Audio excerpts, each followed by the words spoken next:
ಬೆಂಬಲ ಬೆಲೆ ನೀಡುವಂತೆ ಆಗ್ರಹಿಸಿ ರೈತ ಸಂಘದಿಂದ ಪ್ರತಿಭಟನೆ.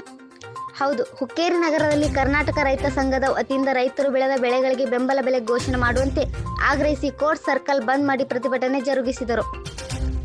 ಹೌದು, ರಾಜ್ಯದಲ್ಲಿ ಅಕಾಲಿಕ ಮಳೆಯಿಂದಾಗಿ ರೈತರು ಬೆಳೆದ ಬೆಳೆಗಳು ನಾಶವಾಗಿದ್ದು ಹಾಗೂ ಸೋಯಾಬೀನ್, ಕಬ್ಬು, ಗೋವಿನ ಜೋಳಗಳಿಗೆ ಕರ್ನಾಟಕ ಸರ್ಕಾರ ಕೂಡಲೇ ಬೆಂಬಲ ಬೆಲೆ ಘೋಷಣೆ ಮಾಡಬೇಕು ಮತ್ತು ಬೆಳೆ ನಾಶ ಪರಿಹಾರ ನೀಡಬೇಕೆಂದು ಆಗ್ರಹಿಸಿ ಹುಕ್ಕೇರಿ ತಾಲೂಕಿನ ವಿವಿಧ ರೈತ ಸಂಘಟನೆಗಳು ಮತ್ತು ಮುಖಂಡರು ರಸ್ತೆ ಬಂದ್ ಮಾಡಿ ಪ್ರತಿಭಟನೆ ಜರುಗಿಸಿದರು.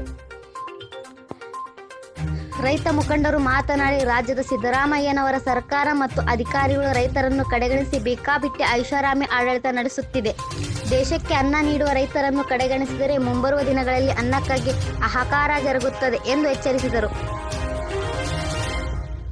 ಕಬ್ಬಿನ ಬೆಲೆ 5,000ಕ್ಕೆ ನಿಗದಿ ಮಾಡಬೇಕು, ಇಲ್ಲವಾದರೆ ಮುಂದಿನ ದಿನಗಳಲ್ಲಿ ಕಾರ್ಖಾನೆಗಳಿಗೆ ಟ್ರ್ಯಾಕ್ಟರ್ ಮತ್ತು ಟ್ರಕ್ಗಳನ್ನು ನೀಡಲಾಗುವುದಿಲ್ಲ ಎಂದು ಎಚ್ಚರಿಸಿದರು.